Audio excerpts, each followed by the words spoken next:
Isang mapagpalang araw po sa ating lahat. Sana po ay nasa mabuting kalagayan po tayong lahat sa araw na ito. Ang ating pong mabuting balita na babasahin ngayon ay para sa araw ng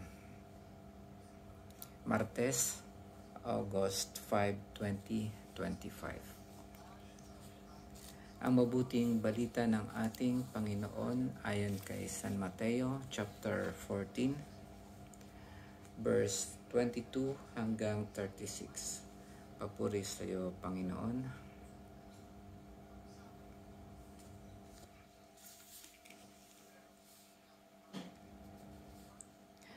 Agad pinasakay ni Jesus sa bangka ang kanyang mga alagad at pinauna sa kabilang ibayo, samantalang pinauuwi niya ang mga tao.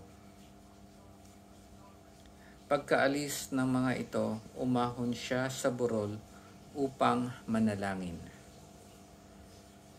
Nag-iisa siyang inabot doon ng gabi, samantala nasa laot na noon ang bangka at sinasalpok ng mga alon sapagkat pasalungat sa hangin. At nang madaling araw na'y sumunod sa kanila si Jesus na naglalakad sa ibabaw ng tubig. Kinilabutan sa takot ang mga alagad nang makita nilang may lumalakad sa ibabaw ng tubig. "Multo!" sigaw nila. Ngunit agad siyang nagsalita at sinabi sa kanila, "Huwag kayong matakot, si Jesus ito." At nagsalita si Pedro, "Panginoon, kung talagang kayo iyan, papariyanin niyo ako sa ibabaw ng tubig." Sumagot siya, "Halika." Kaya't lumunsad si Pedro sa bangka at lumakad sa ibabaw ng tubig, palapit kay Jesus. Ngunit nang mapansin niya ang hangin, siya'y natakot sa nagsimulang lumubog. "Sagipinin niyo ako, Panginoon," sigaw niya. Agad siyang inabot ni Jesus. "Napakaliit ng iyong pananalig," sabi niya kay Pedro. "Bakit ka nag-alinlangan?" Pagkasakay nila sa bangka, tumigil ang hangin. At sinamba siya ng mga nasa bangka. "Tunay na kayo ang anak ng Diyos," sabi nila. Tumawid sila ng lawa at dumuong sa Genesaret. Nakilala si Jesus ng mga taga roon. Agad nilang ipinamalita sa buong palibot ng lupain iyon ang pagdating ni Jesus. Kaya't dinala nila sa kanya ang lahat ng may sakit. Hiniling nila sa kanya na ipahipo man lamang sa mga may sakit kahit ang laylayan ng kanyang kasuotan, at lahat ng makahipo nito ay gumaling. Ang mabuting balita ng ating Panginoon. Pinupuri ka namin, Panginoong Hesukristo. Ang ating pong mabuting balita ay ang paglakad ni Jesus sa ibabaw ng tubig.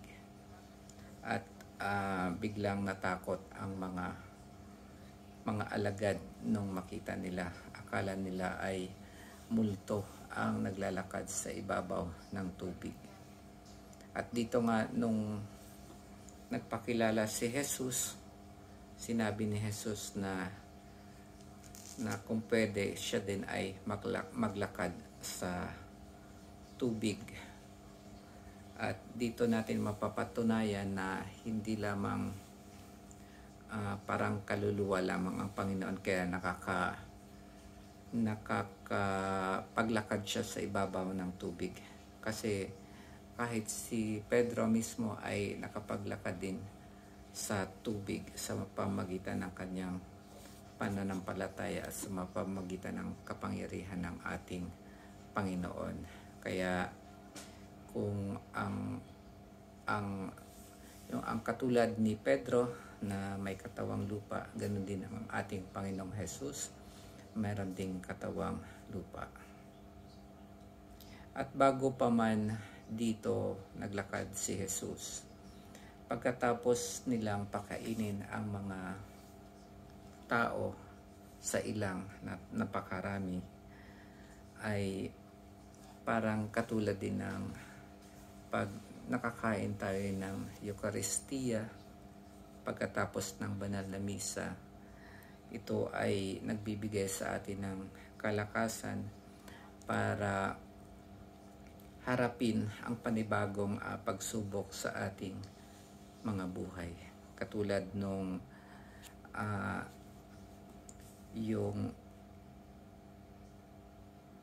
yung bangka na sinasakyan nila ay magdamag silang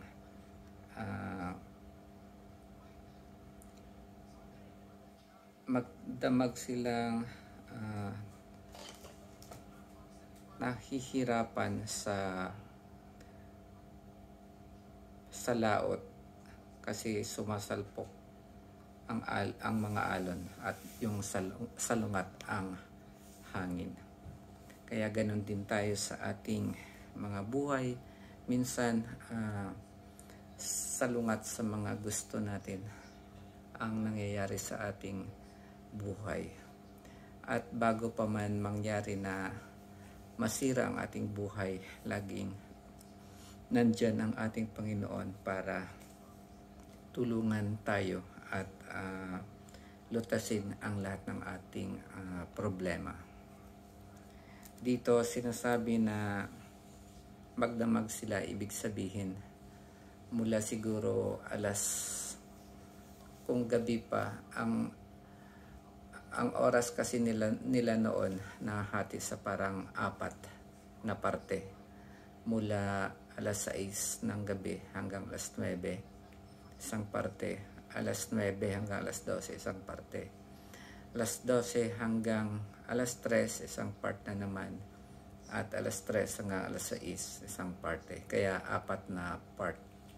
Nung dumating ang Panginoong Jesus ay doon nasa pang-4 na parte, kumaga mula doon sa pagitan ng 3 ng umaga hanggang 6. At dito ang mga alagad ng Panginoon ay malamang nagsimula na magdamag silang lumalaban doon sa malakas na alon, malamang mula 9 hanggang 3. Kaya halos kalahati ng araw ang ginawa nilang paglaban doon sa alon.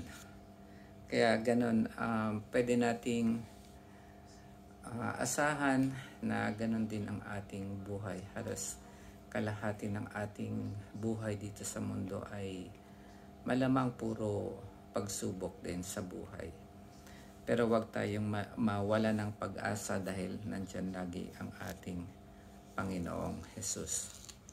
Ang makikita natin dito ay halos 5 kababalaghan ang nangyari dito. Una ay nakapaglakad ang Panginoong Jesus sa tubig.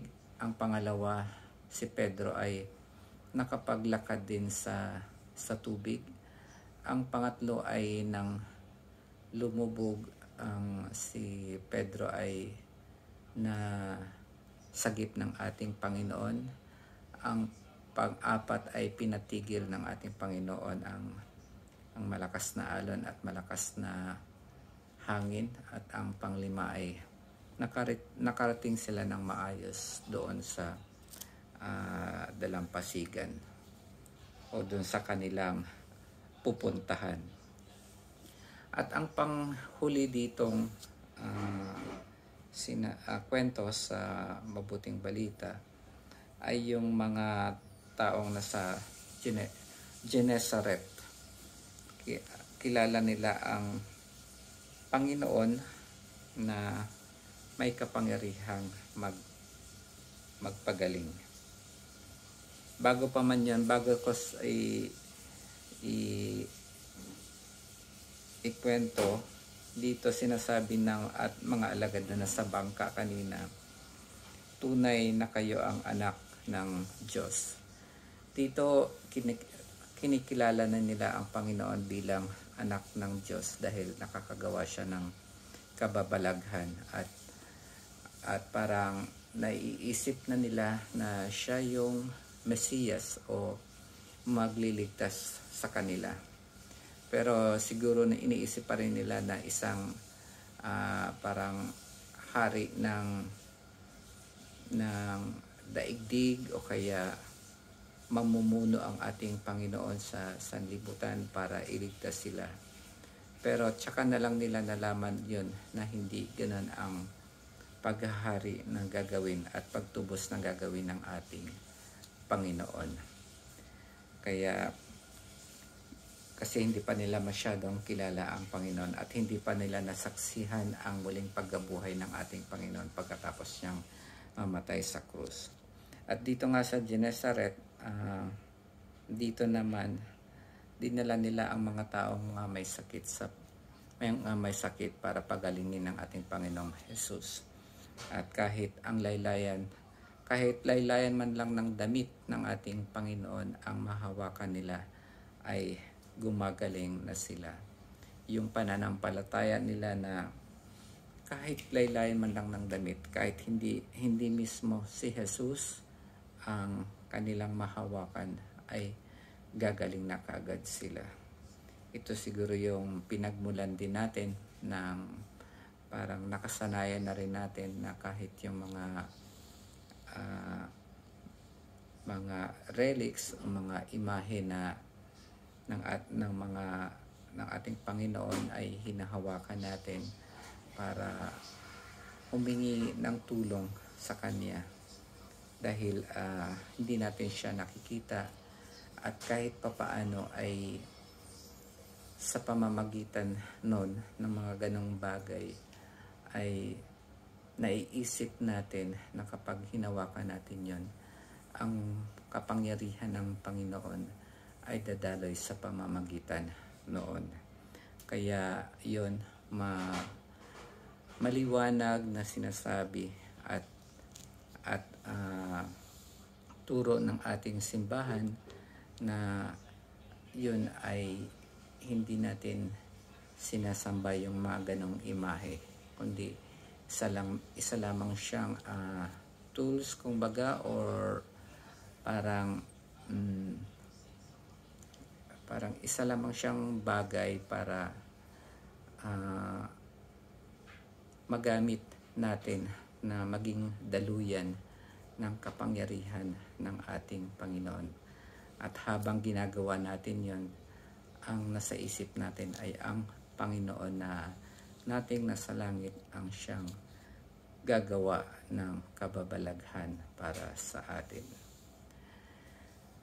Sana po ay meron po tayong napulot sa binasa po nating mabuting balita sa araw na ito. At pagpalain po kayong lahat. Amen.